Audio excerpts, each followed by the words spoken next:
శ్రీ గణేశాయ నమః, శ్రీ సరస్వత్యై నమః, శ్రీ గురుభ్యో నమః. భక్తులారా, వాల్మీకి మహర్షి రచించిన శ్రీమద్ రామాయణం యథాతథంగా చెప్పుకున్నాం. ప్రతి శ్లోకం దాని అర్థం. ఇందులో భాగంగా నిన్నటి వరకు బాల, అయోధ్య, అరణ్య, కిష్కింధ, సుందర యుద్ధకాండాలు పూర్తి చేసి ఉత్తరాఖండ్లోని 77వ సర్గ వరకు చెప్పుకున్నాం. ఈ రోజున 78వ సర్గను ప్రారంభం చేద్దాం. ప్రారంభించే ముందు వాల్మీకి మహర్షిని ప్రార్థన చేసుకుందాం. కుజంతం రామ రామేతి మధురం మధురాక్షరం ఆరుహ్య కవితాశాఖాం వందే వాల్మీకి కోకిలం. అంజనానందనం వీరం జానకీ శోకనాశనం కపీ సమక్షాంతారాం వందే లంకా భయంకరం.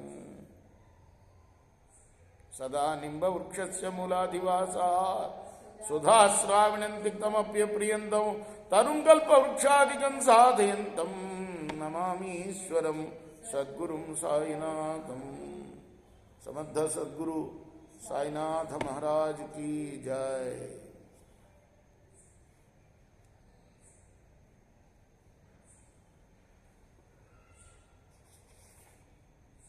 ఎక్కడ ఉన్నాం మనం?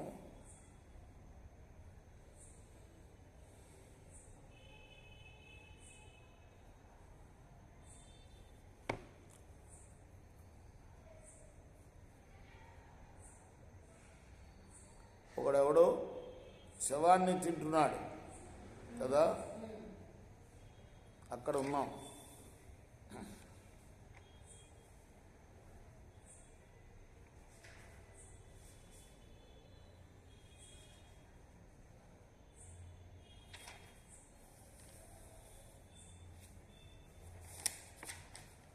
శ్రుత్వా తు భాషితం వాక్యం మమ రామ శుభాక్షరం ప్రాంజలి ప్రచువాచేతం.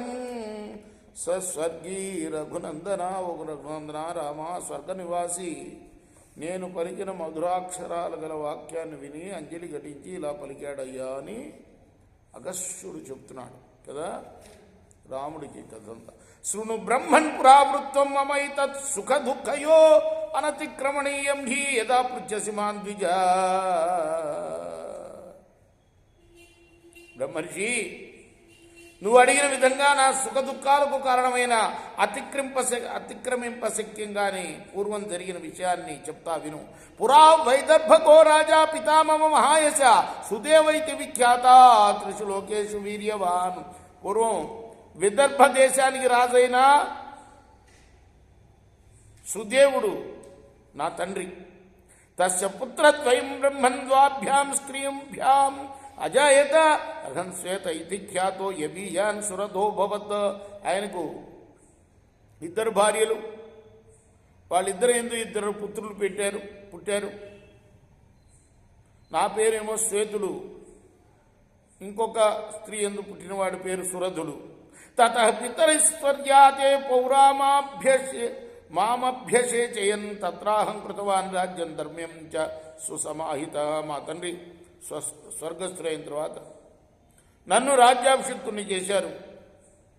నేను సావధాన చిత్తున్నై ధర్మయుతంగా రాజ్యం పరిపాలించాను.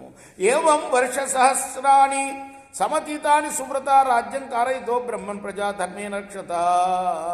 ఓ బ్రాహ్మణోత్తమా, నేను ఈ విధంగా రాజ్యం చేస్తూ ధర్మం చేత రక్షిస్తూ ఉండగా వేల కొలది సంవత్సరాలు గడిచిపోయాయి.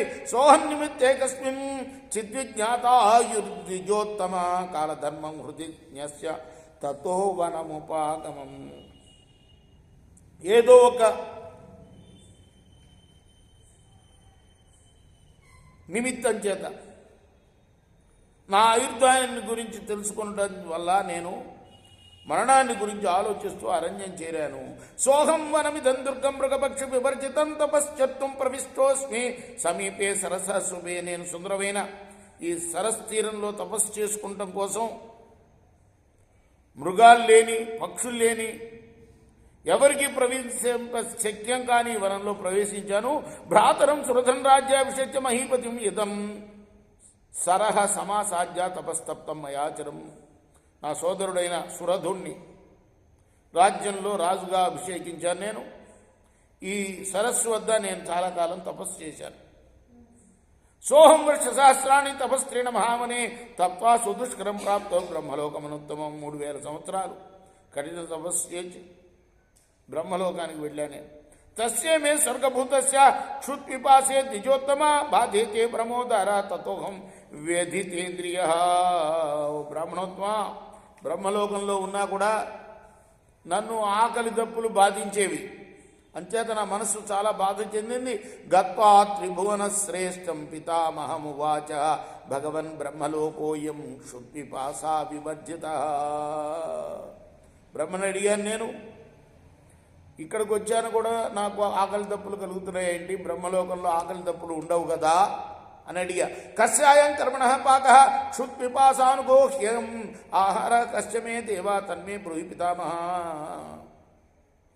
ఇంకా అడిగాను నేను, ఇది ఏ కర్మ ఫలితం, నాకెందుకు కలుగుతున్నాయి ఆకలి దప్పులు పితామహ, నేను ఇప్పుడు ఏ ఆహారాన్ని భుజించాలి చెప్పమన్నాను. పితామస్తు మామహ తపాహార సుదేవజ స్వాదూని స్వాని మాంసాని తాని భక్షయని చ.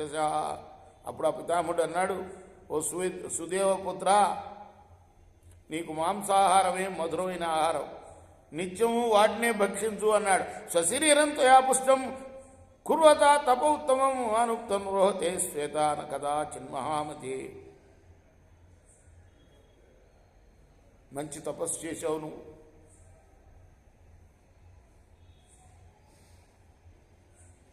నీ శరీరం బాగా బలిసేటట్టు తపస్సు చేశావు.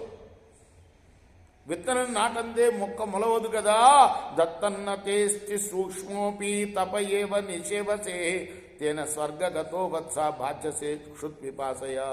నువ్వు కొంచెం కూడా దానం చేయలేదు, ఎప్పుడు కేవలం తపస్సు మాత్రమే చేశావు. ఆ కారణం చేతనే నువ్వు ఇప్పుడు ఆకలి దప్పులతో బాధపడుతున్నావు. నత్వం సుపుష్టమాహారై స్వశరీరమనుత్తమం భక్షయిత్వామృతరసం తేన వృత్తిర్భవిష్యతి. కాబట్టి నువ్వు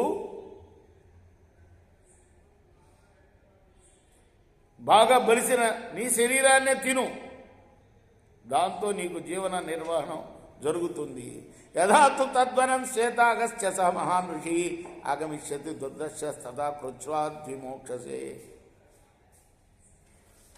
అయితే ఒక వరం ఇచ్చాడు నాకు ఆయన. అగస్త్య మహర్షి ఈ వనానికి వచ్చినప్పుడు నీ కష్టం తొలుగుతుంది అని. సహితారహితం సౌమ్య శక్త సురగణానపి కింపునత్వాం మహాబాహో క్షుత్పిపాసావశంగతం. మహానుభావుడ చెప్తున్నాడు బ్రహ్మ వాడికి. దేవతాగణాలకు కూడా అగస్త్యుడు తరింపజేయగల సమర్థుడు, వాళ్ళను కూడా తరింపజేస్తాడు. ఇక నీ గురించి చెప్పే అవసరం లేదు. సోహం భగవతా శ్రుత్వా దేవదేవస్యనిశ్యం ఆహారం గరీతం కుర్మి స్వశరీరం ద్విజోత్తమ. బ్రహ్మదేవుడి మాట ప్రకారం నేను నా శరీరాన్ని ఆహారంగా తింటూ ఉన్నానయ్యా. బ్రహూన్ వర్షగణాన్ బ్రహ్మన్ భుజ్యమానమిదం మయా క్షయన్నాఖ్యేతి బ్రహ్మర్షి తృప్తిశ్చాపి మమోత్తమ. బ్రహ్మణ, ఓ బ్రాహ్మణుడా, బ్రహ్మర్షి, నేను అనేక సంవత్సరాల పాటు తిన్నా కూడా నా శరీరం ఇంకా తరగటం లేదయ్యా. అలానే నాకు తృప్తి కూడా బాగానే కలుగుతుంది నా శరీరాన్ని తినడం వల్ల. తస్యమే కృత్యభూతస్య కృత్యా తస్మాత్ విమోక్షయ అన్యేషాన్న గతిర్హర్యత్ర కుంభయోని మృతే ద్విజం. చాలా కష్టంలో ఉన్న నన్ను ఈ కష్టాన్ని నుంచి ఉద్ధరించు అని అగస్త్యుడికి చెప్తే, ఇదమాభరణం సౌమ్యాధారణార్థం ద్విజోత్తమ ప్రతిగృహేష భద్రంతే ప్రసాదం కర్తుమనసి. బ్రాహ్మణోత్తమ, ఈ ఆభరణాన్ని ధరించడం కోసం స్వీకరించు, నీకు క్షేమం అవుతుంది, అనుగ్రహించు అన్నాడు. ఇదం తావత్ సువర్ణం చ ధనం వాసాంసి చ ద్విజం ద్విజ భక్ష్యం భోజ్యం చ బ్రహ్మర్షే దదామ్యాభరణాన్ని చ. అంటే ఇప్పుడు దానం చేశాడు అనమాట వాడు. బంగారాన్ని, ధనాన్ని, వస్త్రాలని, భక్షభోజ్యాలని, ఆభరణాలని ఇస్తున్నాను నీకు. సర్వాన్ కామాన్ ప్రయిచ్చామి భోగాంశముని పుంగవా తారణే భగవన్మఖ్యం ప్రసాదం కర్తుమర్హసి. మహన్ముని, అన్ని కామాలని, భోగాల్ని ఇస్తాను, నన్ను అనుగ్రహించయ్యా అని కోరు. తస్యాహం స్వర్గిణో వాక్యం శ్రుత్వా దుఃఖ సమన్వితం తారణాయోపజగ్రాహ తదాభరణముత్తమం. నేను దుఃఖంతో నిండిన ఆ స్వర్గవాసి మాటలు విని అతన్ని తరింపజేయడం కోసం ఉత్తమమైన ఆభరణాన్ని తీసుకున్నాను అని అగస్త్యుడు రాముడికి చెప్తున్నాడు అనమాట. మయా ప్రతిగృహేతేతు తస్మిన్ ఆభరణే శుభే మాంస పురజ్యోదేహో రాజర్షే. విననాశ. నేను సుందరమైన ఆభరణాన్ని ప్రతిగ్రహించగానే ఆ రాజర్షికి సంబంధించిన వెనకటి మనుష్య దేహం మళ్ళీ వచ్చేసిందయ్యా.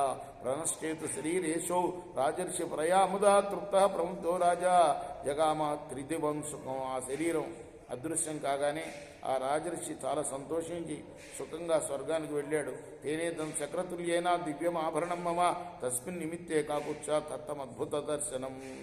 రామ, ఇంద్రుడితో సమానుడైన ఆ రాజర్షి ఆ కరణాన్ని పురస్కరించుకుని చూడటానికి చాలా ఆశ్చర్యకరమైన ఈ దివ్యమైన ఆభరణాన్ని నాకు ఇచ్చాడు అని రాముడికి అగస్త్యుడు ప్రసాదించిన ఆభరణం గురించి ఈ కథ చెప్పాడు అగస్త్యుడు రాముడికి. ఇది ఉత్తరాఖండలోని 78వ సర్గ. రేపు 79వ సర్గను ప్రారంభం చేద్దాం. కృష్ణార్పణమస్తు. సాయి కృష్ణార్పణమస్తు.